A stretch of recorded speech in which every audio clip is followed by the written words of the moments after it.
So election results வந்து ரொம்ப சர்ப்ரைசிங்காக வந்து இருக்குது சார். ஏன்னா எல்லாருமே வந்து எதிர்பார்க்காத ஒரு சூழல் தான். எக்ஸிட் போல்ஸில் என்ன வந்துச்சோ அதுக்கு அப்படியே மாறாக வந்துட்டு இருக்கு. இங்கே தாவேகா முதல் இடத்துலையும், அதிமுக 2வது இடத்துலையும், திமுக 3வது இடத்துலையும் வந்து இருக்கிறாங்க. இந்த பார்க்க வந்த கூட்டம்லாம் ஓட்டா மாறாது, பார்க்க வந்தவங்க அப்படியே பார்த்துட்டு அப்படியே போயிடுவாங்க, ஓட்டெலாம் போட மாட்டாங்க, இப்படிதான் விமர்சனங்கள் வந்துச்சு. இது அப்படியே மாறி இருக்கு. மக்கள் என்ன சொல்ல வராங்க? முதல்ல தாவேகா தலைவர் திரு விஜய் அவர்களுக்கு ஒரு பெரிய வாழ்த்துக்கள். தன்னால் முடியும் அப்படின்னு நம்பி இறங்கி சாதிச்சார். 234 தொகுதியில் ஆள் நிறுத்த முடியுமா? நிறுத்தினார். பிரச்சாரம் பண்ண முடியுமா? அத்தனை இடைஞ்சலையும் தாண்டி பிரச்சாரம் பண்ணியிருக்கிறாரு. இதுக்கு பிறகு வந்து உங்களுக்கு தற்குறிகள் அப்படின்னு சொன்னாங்க. கூட வந்த கூட்டம் அதெல்லாம் சும்மா பார்த்துட்டு ஓடிரும் அப்படின்னாங்க. ஓட்டு போட்டிருக்காங்கன்னு நாங்கள்லாம் நம்பினோம். இன்னைக்கு அவர்கள் கையில் இருக்கிற ஊடகங்கள் வந்து அப்படியே நாங்கள் வந்துடுவோம் அப்படி இப்படின்னு என்னென்னமோ கதை சொன்னாங்க. ஒரே ஒரு ஊடகத்தை தவிர அவங்க உண்மையிலே ரியாலிட்டியை சொல்கிறாங்க. ஒரு 5 எலெக்ஷனில் சொல்லியிருக்கிறாங்கன்னு சொன்னாங்க. அதையும் எடுத்து காட்டணும், 5 எலெக்ஷனில் சொல்லியிருக்கிறாங்கன்னு. பட் மக்கள் வந்து, தமிழக மக்கள் வந்து தமிழன் என்று சொல்லடா, தலை நிமிர்ந்து நில்லடா அப்படின்னு சொல்லி இன்னைக்கு ஒரு உலகத்துக்கே எடுத்து காட்டியிருக்கிறாங்க. இது பெரிய விஷயமா உலகத்திலே பார்க்கப்படும். இந்த ஸ்ரீலங்காவில் புரட்சி அங்கே இங்கெல்லாம் வந்து வன்முறையில் நடந்தது. இங்கே மௌனமாக ஒரு தலைவனை நம்பி தமிழக மக்கள் மாபெரும் புரட்சியை செஞ்சுருக்கிறாங்க. கேம்பெயின்ஸ் வந்து தினமும் திமுக சார்பில் இருந்து நிறைய நடத்திடுறாங்க. அதிமுகவும் அதே மாதிரி தான். பெரிய அளவு கேம்பெயின் வந்து தாவேகாவினுடைய தலைவர் பண்ணலை. இப்போ சவுத்துலலாம் எல்லா இடங்களுக்குலாம் அவளால் போக முடியல இந்த குறுகிய காலத்தில் அப்படின்லாம் சொல்லப்பட்டுச்சு. ஆனால் அந்த கேம்பெயின்ஸ் எல்லாம் கூட பெருசாக வந்து இங்கே ஒர்க் அவுட் ஆகலை. மக்கள் எதை தீர்மானிப்பாங்க அப்படின்றது க்ளூலெஸ்ஸாக தான் இருக்கும். எலெக்ஷனுக்கு அப்புறம் வந்து எப்போவுமே ஒரு பெரிய சர்ப்ரைஸ் கொடுப்பாங்க. அது அப்படித்தான் இருந்திருக்கு அப்படின்றத பார்க்க முடியும். திமுக தொடர்ச்சியாக 2 தேர்தல்களில் ஜெயிச்சதே இல்லை அப்படின்ற ஒரு வரலாறு இருக்கு. அது இந்த தேர்தலையும் இருக்குமா? இப்போ முடிஞ்சது, திமுக முடிஞ்சாச்சு, ஆல்மோஸ்ட் முடிஞ்சாச்சு அவங்களுக்கு. அவங்க வந்து ஓவர் கான்ஃபிடென்ஸ். அடுத்தது வந்து வழக்கமாக அவங்க இப்போ ஆதி காலத்திலேருந்து சினிமாவுக்கு இடைஞ்சல் பண்ணுறது, பிரச்சாரத்துக்கு இடைஞ்சல் பண்ணுறது அப்படிங்கிறது நான் இதற்கு முன்னால் சில பேட்டிகளில் சொல்லியிருக்கிறேன். தமிழகம் தேடினது வந்து ஒரு தலைவனை. இதய தெய்வம் புரட்சி தலைவர் அம்மா அவர்கள் மறைவுக்கு பிறகு, கலைஞர் கருணாநிதியினுடைய மறைவுக்கு பிறகு தமிழகம் வந்து ஒரு தலைமையை தேடிட்டு இருந்தது. தன்னை வந்து எனக்கு எப்போவுமே தமிழகம் வந்து தனியாக நிற்கும். அவங்களுடைய லீடர்ஸ் வந்து ஒரு பெரிய பிம்பமாக இருப்பாங்க இந்திய அரசியல் களத்தில். திரு எடப்பாடியாருக்கு ஒரு 4.5 வருஷம் வாய்ப்பு கொடுத்தாங்க. அவர் ஆட்சியை காப்பாற்றிக்கிறதுக்காக திமுக எம்எல்ஏக்களை விலைக்கு வாங்கி அவங்கள கவனித்து 4.5 வருஷம் ஆட்சி நடத்திட்டு தோற்று போனார்.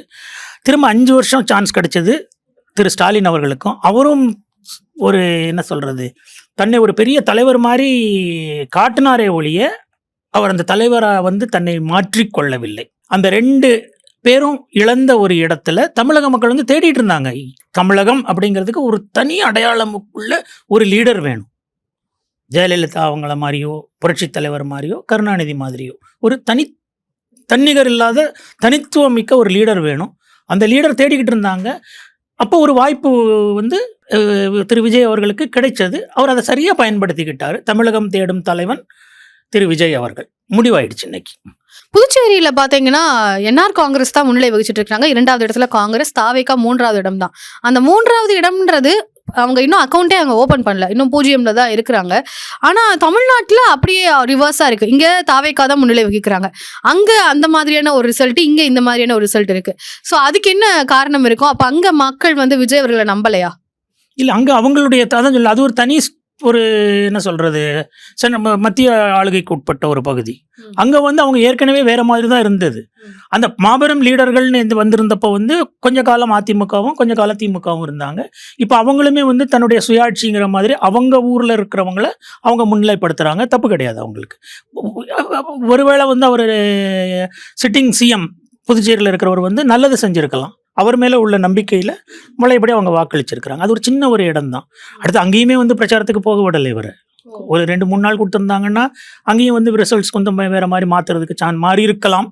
பட் நம்மளை பொறுத்தவரை தமிழ்நாடு முதல்ல அவங்க தமிழ்நாட்டை தான் ஃபோக்கஸ் பண்ணியிருக்கிறாங்கன்னு சொல்கிறீங்க. இப்போ முதல் அடி வந்து நம்ம இடம், நம்ம ஊர், நம்ம இடத்துல அவரை பொறுத்தவரையில் அவர் இங்கே வந்து சாதிச்சு காட்டணும். அவரை என்னென்னமோ எவ்வளவோ ப்ரெஷருக்குள்ள அவரை இறக்கி என்னென்னமோ காட்டி அப்படி இப்படி நான் பதவி ஆசைகள் காட்டி எல்லாம் காட்டி ஒரே ஒரு இடத்துல அவர் அதான் அந்த தன்னிகர் இல்லா தலைவன்.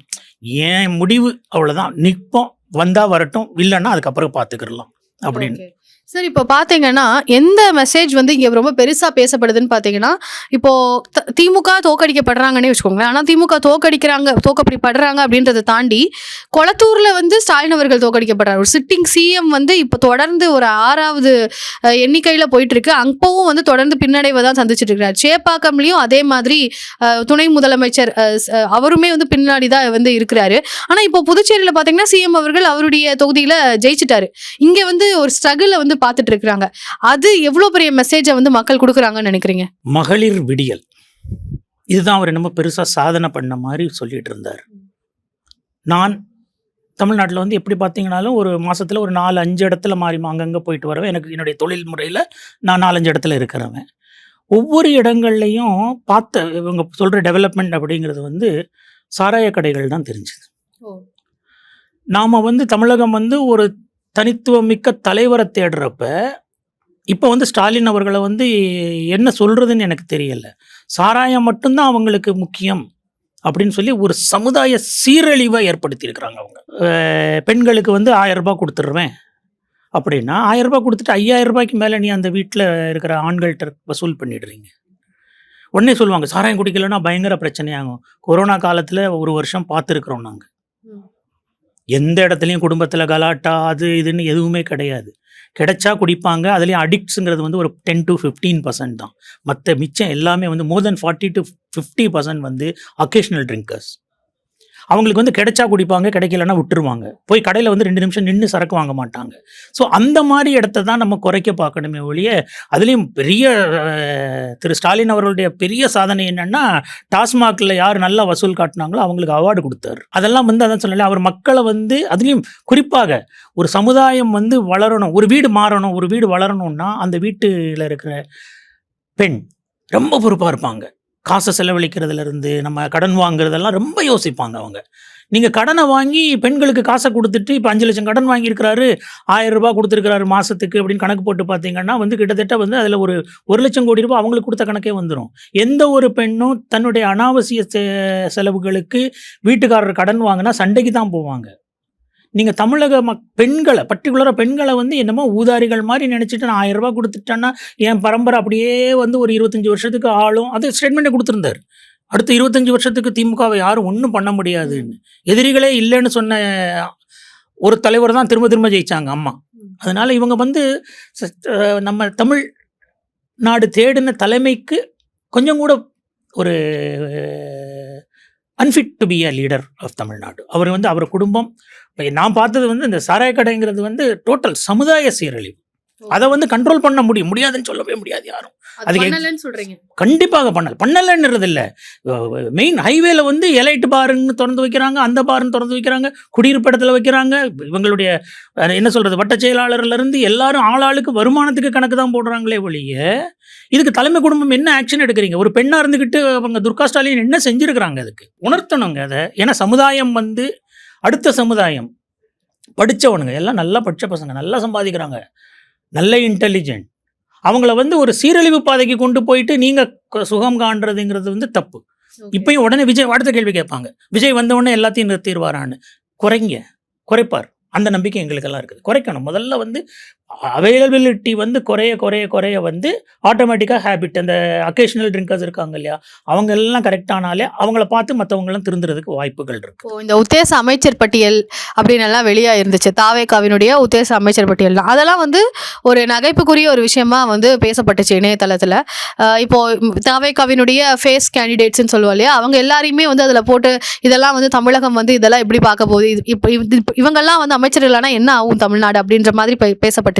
ஆனா இப்ப அதுதான் நிதர்சனமா மாறி இருக்கு, மாறி போகுது அப்படின்ற மாதிரியான ஒரு சூழல் வந்து இப்ப இருக்கு. சோ அதை பத்தி என்ன நினைக்கிறீங்க? காமராஜர் பெருந்தலைவர் காமராஜர் கிட்ட இருந்த மந்திரிகள் மட்டும்தான் இன்னைக்கும் உதாரணமா சொல்றாங்க. அதுலயும் ஒரு சிலர் கக்கன் அந்த மாதிரி ஒரு சில மந்திரிகள் தான் இன்றும் தமிழகத்துல உதாரணமா சொல்லப்படுது. அதற்கு பிறகு வந்து கருணாநிதி அப்படிங்கிறது வந்து ஒரு பெரிய எப்பவுமே வந்து ஒரு தீய சக்தியா தான் பார்த்துக்கிட்டு இருந்தாங்க மக்கள். இன்னும் வந்து அந்த பழைய வயசு ஒரு 65 வயசு 70 வயசுல இருக்கிறவங்கன்னா கிழங்கு மாவு சாப்பிட்டதை மறக்கவே மாட்டாங்க. கருணாநிதியினுடைய ஆட்சினாலே ஐயோ படுவாவி கிழங்கு மாவு சாப்பிட வச்சிருவோம் நம்மளை அப்படின்னு தான் சொல்லிட்டு இருந்தாங்க. புரட்சி தலைவர் வந்தார். அவர் வந்து ஒரு எடுத்துக்காட்டு. புரட்சித் தலைவர் வந்து ஒரு எடுத்துக்காட்டு. அவர் என்ன அப்படியே அரசியல் தெரியும் அவருக்கு. ஆட்சி அதிகாரங்கள் தெரியாது அவருக்கு. ஆட்சி அதிகாரத்துக்குள்ள அவர் இல்ல. பட் வந்துட்டு இன்னைக்கும் ஒரு நல்ல சிஎம் அப்படிங்கிறப்போ வந்து அவர் தானே முன்னால நிக்கிறாரு. எக்ஸ்பீரியன்ஸ் எப்படி வரும்? நேத்து நான் ஒரு இது பார்த்தேன். யாரோ கேட்டாங்க இது பண்ணிட்டு அவங்க இதே தாவேக்காவை பத்தி கமெண்ட் பண்றாங்க ஒரு பொண்ணு. எல்லாம் முடிச்சுட்டு போயிட்டு இன்டர்வியூக்கு போறப்ப அந்த இன்டர்வியூ பண்றவர் கேட்கிறாரு, ஏம்மா உனக்கு என்னம்மா எக்ஸ்பீரியன்ஸ் அப்படின்ன உடனே, இல்லை சார் நான் ஃப்ரெஷ் கேண்டிடேட் அப்படிங்க. You are rejected. என்ன சார் இப்படி சொல்லிட்டீங்க? எனக்கு வாய்ப்பு கொடுத்தா தானே. இதைத்தான் நான் வந்து இதுக்கு முன்னால் உள்ள வீடியோவில் சொன்னேன். வாய்ப்பை கொடுங்க. வாய்ப்பு இல்லாமல் ஐ கேனாட் ப்ரூவ். சும்மா எல்லாருமே சொல்லிட்டு இவங்க என்ன பண்ணியிருக்கிறாங்க? இவங்க எப்படி வாய்ப்பு கொடுத்தாங்க? துணை முதல்வர் ஒன்றுமே தெரியாது, ஒரு செங்கலை தூக்கிட்டு ஊர் பூரா அலைஞ்சாரு. வந்துருச்சா இன்னைக்கு எய்ம்ஸ்? இல்லை எய்ம்ஸ் வந்துருச்சா? சும்மா வந்தார். அவருக்கு என்னது ஒரே ஒன்று தான், பிறப்பால் நான் வந்து ஒரு தலைமை குடும்பத்தில் உள்ளவன், நான் இளவரசன், நான் என்ன வேணாலும் பேசுவேன், என்ன வேணாலும் செய்வேன் அப்படின்னு செய்கிறதுக்கு வந்து வாய்ப்பு கிடைச்சிருச்சு அவருக்கு. எதுப்படி? By birth. இன்னைக்கு வாய்ப்பு கிடைச்சிருக்குது by work, by hard work. தன்னை நிலைநாட்டி சினிமா துறையில் இவ்வளோ பெரிய இடத்துக்கு வந்து ஒரு டாப்பில் இருக்கிறப்ப யாருமே தொழிலை விட்டு வெளியே வரணும்னா பயப்படுவோங்க. சின்ன ஒரு கடை எடுத்துக்கோங்க, இந்த ஒரு கடையை ஒரு அடி உள்ளே தள்ளுறதுக்கு யோசிப்பாங்க. நல்லா ஓடிட்டு இருக்கிற கடை கொஞ்சம் ஒரு அடி உள்ளே நகட்டினோம்னா லாஸ் ஆகிடுமோ, அப்படி இடைக்கிற இடத்துல இவ்வளோ பெரிய வருமானத்தை விட்டுட்டு வந்தார். தமிழக மக்கள் உண்மையிலேயே பாராட்டணும். அவருடைய முயற்சி, அவருடைய அந்த என்ன சொல்றது தைரியத்துக்கு கொடுத்த பரிசு இந்த வெற்றி. எல்லாரும் வந்து அதான் சொல்ல தீர்மானிச்சிட்டீங்க. எஸ். இன்னும் அதிமுக வர களத்துல இருக்காங்க, 2வது இடத்துல இருக்கிறாங்க. இன்னும் எப்படி மெஜாரிட்டி இன்னும் ஃபார்ம் பண்ணல இல்லையா? மெஜாரிட்டி வர்றதுங்கிறது வந்து அதிமுக தலைவர் இப்பயே எடப்பாடியார் வந்து தலையை சொரிஞ்சுக்கிட்டு இருப்பார். ஏன்னா அண்ணன் காட்டிய வழி அம்மா அப்படின்னு சொல்லிட்டு பின்னால் இருக்கவங்க 4 பேர் ஓடி வந்துடுவாங்க. அவர்களெல்லாம் ஒன்றும் பண்ண முடியாது. அவங்க யாராக இருந்தாலும் என்னை பொறுத்தவரை தாவேக்கா 118 தாண்டிடுவாங்க. Okay sir, final question. இப்போ வந்து பார்த்தீங்கன்னா திமுகவினுடைய அமைச்சர்கள் இப்போ சில இடங்கள்ல இப்போ மக்கள்கிட்ட கேட்கும்போது திமுக வெற்றி பெறுமா, அதிமுக வெற்றி பெறுமா, இல்லை தாவேக்கா வெற்றி பெறுமான்னு சொல்லப்போ தெரியலங்க, கன்ஃபியூஷனாக இருக்குது, பார்த்துக்கலாம் அப்படின்னு சொல்கிறாங்க. ஆனால் இப்போ சில தொகுதிகளில் பார்த்தீங்கன்னா இப்போ திருச்சி மேற்கில் KN நேரு வெற்றி பெறுவார்னா நிச்சயம் அவர் தான் வெற்றி பெறுவார், PTR அவர்கள் தான் வெற்றி பெறுவாங்க, கொளத்தூர்னா ஸ்டாலின் அவர்களோட தொகுதி அப்படின்னு ரிசர்வ் பண்ணி வச்ச மாதிரி எல்லாருடைய எண்ண ஓட்டமும் அப்படிதான் இருந்தது. மற்ற இடங்களில் கூட வெற்றி பெற்று தாவேக்கா ஆட்சியை பிடிக்கலாம், ஆனால் இந்த மாதிரியான தொகுதிகளில் அவங்க தான் வெற்றி பெறுவாங்க. ஏன்னா தொடர்ச்சியா 3 முறை 4 முறைன்னு வெற்றியை பிடிச்சு வச்சிருக்காங்க. அப்போ அவங்க எல்லாம் தோற்கடிக்கப்பட வாய்ப்பு இல்லை அப்படின்னு சொல்லப்பட்டுச்சு. ஆனா அவங்களே இன்னைக்கு பின்தங்கிய நிலையில இருக்கிறாங்க. சோ இதை பற்றி உங்க பார்வை என்ன? மந்திரிகளுடைய செயல்பாடு ஒருத்தர் சொல்லுங்க, நீங்களே சொல்லுங்க. இந்த மந்திரி நல்லா இருந்தாரு, அந்த மந்திரி நல்லா பண்ணாரு, யாருமே எல்லாரும் ஒரே நோக்கத்துல வேலை செஞ்சாங்க. PTR அவர்கள்லாம் இன்டெலெக்சுவல் பர்சனா பார்க்கப்பட்டார் சார். முஸ்தபா அவர்களை பொறுத்த வரைக்கும் அவர் அந்த களத்திலே இல்லாத மாதிரி தான் வந்து தோற்றம் இருந்துச்சு. ஏன்னா PTR அவர்கள் சுந்தர்சி அப்படின்ற மாதிரி தான் அந்த கேம்பெயின் போயிட்டு இருந்துச்சு. அவரை முஸ்தபா அவர்களை பெருசாவே எடுக்கல. ஆனா முஸ்தபா அவர்கள் இன்னைக்கு முன்னிலையில் இருக்கிறாரு. ஸோ அப்படி இருக்கும்போது அப்போ சைலண்டா தாவேக்காக பெர்ஃபார்ம் பண்றாங்களா, இல்லை இதை எப்படி புரிஞ்சுக்கிறது? 1979 77 புரட்சித் தலைவர் வந்து தமிழகத்தில் ஆட்சி கைப்பற்றினார். 79 நடந்த பாராளுமன்ற தேர்தலில் அஇஅதிமுக தூக்குது, 2 சீட் மட்டும் ஜெயிக்கிறாங்க. உடனே அவருடைய ஆட்சி கலைக்கப்படுது. 1980 வந்து மே மாதம் எலெக்ஷன் நடக்குது. ப்ரொடிக்ஷன்ஸ் எல்லாமே வந்து கருணாநிதி பழையபடி மந்திரி. இதை விட காமெடியெலாம் நடந்தது. புரட்சித் தலைவர்கிட்ட இருந்து நாஞ்சில் மனோகரன் இந்த மாதிரி முக்கியமான ஆட்கள்லாம் பழையபடி கருணாநிதி கிட்ட ஓடி வந்து அவங்கெல்லாம் போர்ட்ஃபோலியோலாம் டிசைட் பண்ணியாச்சு, எல்லாம் ஓடிக்கிட்டு இருக்குது. இவங்க எல்லாம் ரெடி ஆயாச்சு. புரட்சித் தலைவர் வந்து 2 படத்துக்கு பூஜை போட்டாச்சு. அண்ணா நீ என் தெய்வம் இதுதான் என்பதில் அண்ணா நீ என் தெய்வம் வந்து பாதி படம் எடுத்துட்டாரு. அதுக்கப்புறம் இப்போ பாக்யராஜ் ஒரு படத்தில் வந்து ரகசிய போலீஸ்னு சொல்லி அதை கனெக்ட் பண்ணி எடுத்தார். எம்ஜிஆர் வந்து மென்டலி சரி அவ்வளோதான், நம்மள்ட்ட அரசியல் வாழ்க்கை முடிஞ்சுதுன்னாங்க. பெட்டி திறந்து எண்ணுனாங்கன்னா 136 சீட்டு எம்ஜிஆர். மக்கள் வந்து யாருமே அவன் செய்கிறத வெளியே சொல்ல மாட்டான், ஓட்டு போடுறது ஒன்று மட்டும் யாருமே எதுவும் சொல்ல மாட்டாங்க, சிரிச்சுட்டே போவாங்க. ஒரு சில கண்டிப்பா எல்லாரும் அதான் சொல்லணும். இவங்க பொண்ண ப்ரொடிக்ஷன் எல்லாம் மறுபடியும் அவர் உட்காந்து கேபினட் நீங்க சொன்னீங்கல்ல, அவங்க பழையபடி என்னது மணல் கொள்ளையர்கள், செங்கல் கொள்ளையர்கள், திருட்டு கொள்ளையர்கள்னு சொல்லி அதான் சொல்லல. ஏற்கனவே வேலை வாய்ப்புகளுக்கு பணம் வாங்கினவர் எல்லாருக்கும் போட்டாச்சு, லிஸ்ட் ரெடி ஆயிடுச்சு. அவங்க போடலையா? இது எல்லாருமே போடுறது தான். அதிமுகவுமே ரெடி பண்ணியிருப்பார். எடப்பாடி உட்காந்து இவருக்கு அவருக்குன்னு லிஸ்ட்டு போடுவாங்க. மக்கள் வந்து முடிவு எழுதிட்டாங்க. பட் அதில் 2-3 நாளைக்கு முன்னாலேயே சில எதிர்க்கட்சி தலைவர்கள் திருமாவளவன், வைகோ இவங்களுடைய ரியாக்ஷன்ஸ் இருக்கு இல்லையா, அது காட்டி கொடுத்துருச்சு. ஓகே, அவங்களுக்கே வந்து அவங்க எல்லாருமே வந்து பேக் ஃபுட். ஏன்னா அவங்களாம் பழுத்த அரசியல்வாதிகள் அவங்களுக்கு தெரியும் என்ன நடந்திருக்குதுங்கிறது வந்து ஓரளவுக்கு எல்லாருமே சென்ஸ் பண்ணாங்க. பட் இவ்வளோ பெரிய அமைதி புரட்சி நடந்திருக்குமா அப்படிங்கிறது வந்து ஒரு பெரிய கேள்விக்குறி. ஆனால் ஒரே ஒரு வார்த்தை வந்து என்னை எப்படி எவ்வளோ தூரத்துக்கு கோவப்பட வச்சதோ, தற்குறி அப்படின்னு சொன்னது வந்து என் குழந்தைங்க அடுத்த ஜென்ரேஷனை வந்து நீயே உட்காந்து காரி துப்புவே அந்த குழந்தைங்கள. நெக்ஸ்ட் லெவல் ஆஃப் லீடர்ஸ், அடுத்த ஜெனரேஷன் உனக்கு. இப்போ இருக்கிற டாக்டர்ஸ் நீ சொன்ன தற்குறி அத்தனை பேரும் நாளைக்கு இந்த பழைய மந்திரியெல்லாம் ஆஸ்பத்திரிக்கு போகிறப்ப இவன் என்னை தற்குறின்னு சொன்னால் ஊசி போட மாட்டேன்ட்டு போயிட்டாங்கன்னு வச்சுக்கோங்க.